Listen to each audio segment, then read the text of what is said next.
terceiro setor no Brasil, como tudo começou.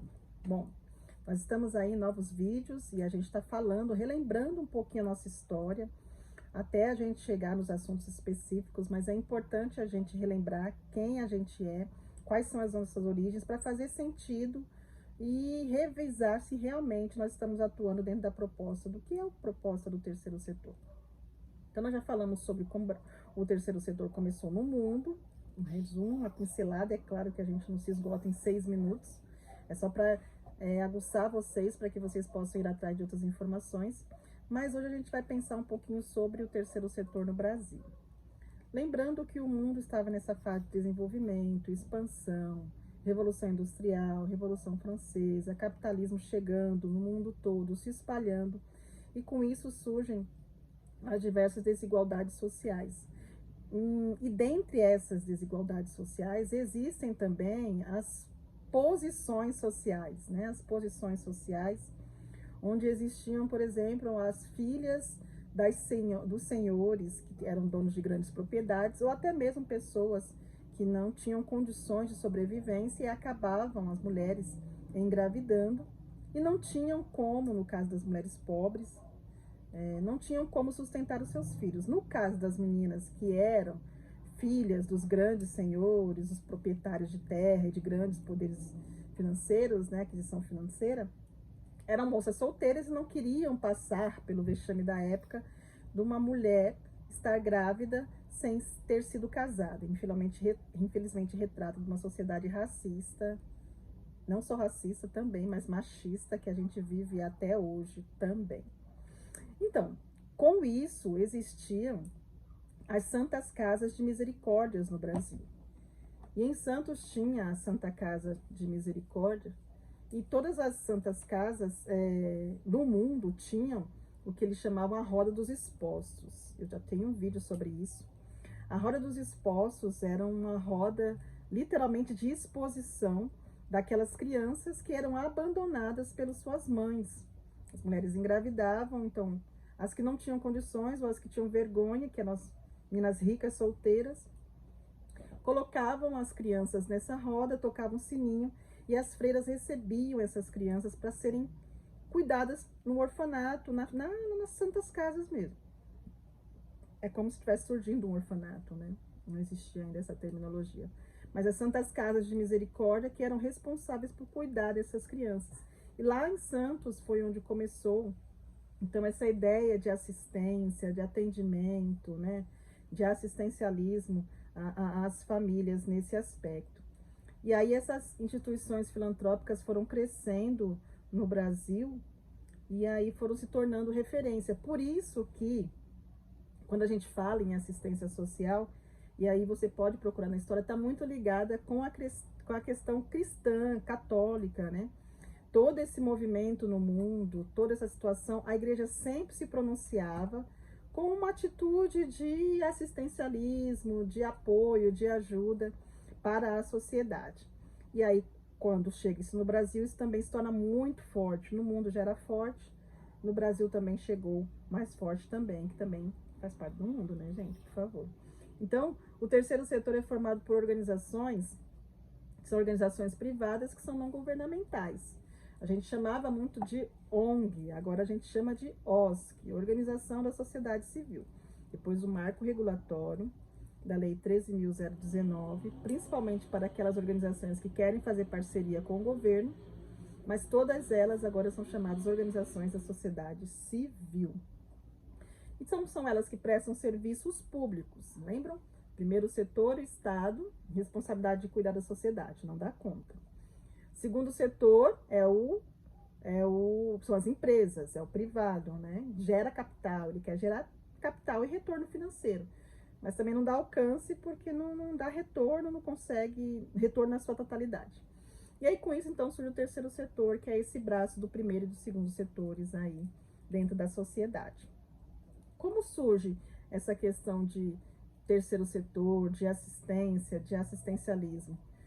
No mundo todo existia essa questão dos impactos da questão social, né, dos problemas causados pela desigualdade social. Em algum momento no mundo parou-se para pensar em que deveria ter essa atenção especial àqueles que sofriam os impactos. E aí, com isso, a gente tem, então, a reflexão dos governantes para criarem um estado de bem-estar social. Bem-estar social, o que é isso? Seria um modelo de organização política, social e econômica, onde o Estado assume a responsabilidade de garantir o bem-estar da população, ou seja, cuidar do pobre, cuidar daquele que está numa situação vulnerável, cuidar daquele que mais precisa. E aí, com isso, o bem-estar social traria o equilíbrio e reduziria a desigualdade social naquele contexto. E isso também chega no Brasil, isso é muito forte, principalmente na era de Getúlio Vargas, né? Então, algumas etapas do desenvolvimento do terceiro setor no Brasil. Eu vou ler aqui porque é muita informação, não tem na cabeça, não tem falar que tem tudo guardado, que é mentira. Então, em 1935, foi criada a Lei 91. O que dizia essa lei? Essa lei permitiu que as instituições sem fins lucrativos recebessem o título de utilidade pública federal, ou seja, em 1930, a assistência social especificamente, que é a área que eu atuo, que é a minha expertise, ela chegou no Brasil, se fortaleceu no Brasil, foram criadas escolas, enfim. Em 1935, essas escolas, organizações, se expandiram e aí criam-se essa lei, já na era Vargas, de utilidade pública federal. E aí essa lei foi regulamentada nessa época de liderança de Getúlio Vargas. E aí também foi criado, em 1938, a gente sabe que Vargas teve um governo muito longo, começou com um governo muito bacana, né? Muito de visão de assistência social, mas depois tornou um governo ditador e infelizmente a gente sabe aí os impactos que ocorreram, infelizmente, no pós Getúlio Vargas, né? Ditadura, enfim, tantas coisas outras. Mas em 1938, nós tivemos a criação do Conselho Nacional do Serviço Social, que permitiu o quê? Que as entidades associadas recebessem auxílios e subsídios estatais. Então, além de ser reconhecida como utilidade pública federal, as entidades começavam a receber subsídios estatais, ou seja, aquela questão lá do bem-estar social já estava em prática e sendo executada, ou seja, é dever do Estado cuidar da sociedade dos seus impactos. E aí, com isso, em 1999, houve uma outra lei, a 9.790, eu vou colocar todas aqui, tá?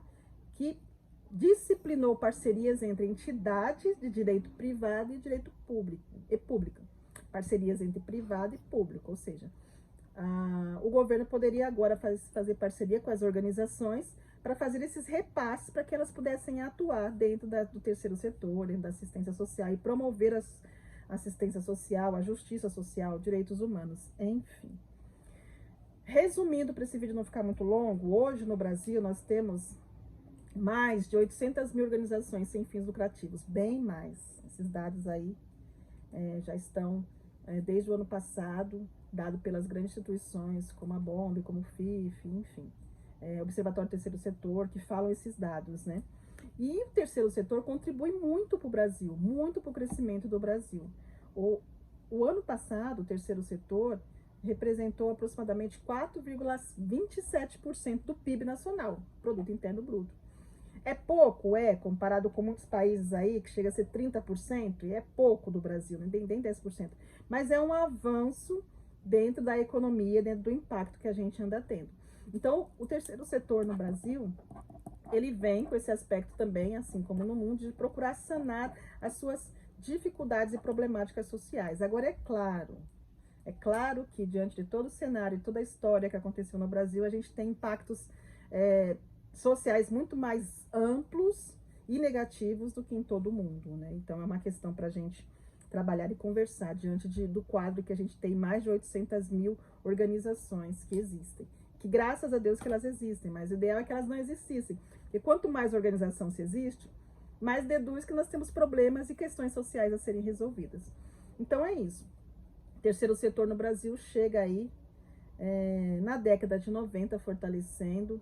Hoje a gente tem muitas organizações, muitos movimentos, muitas pessoas engajadas e envolvidas, são mais de 800 mil ONGs. A era Vargas marca bastante a presença do terceiro setor, mas a era também, goste ou não, de Lula, também trouxe uma expertise muito forte dentro da questão da assistência social, dentro de diversas políticas que foram desenvolvidas, e não tem como negar que houve uma expansão na primeira fase do governo Lula, de expansão social, onde houve redução da fome, saímos do mapa da fome, várias políticas públicas, muitas pessoas inseridas no mercado de trabalho, muitas pessoas com aquisição de casa própria, moradia, enfim, muitas políticas sendo realizadas no governo Lula na fase 1. E é isso, gente, é isso, acho que a gente fica por aqui e a gente traz mais detalhes nos próximos vídeos. Um grande abraço, tchau, tchau.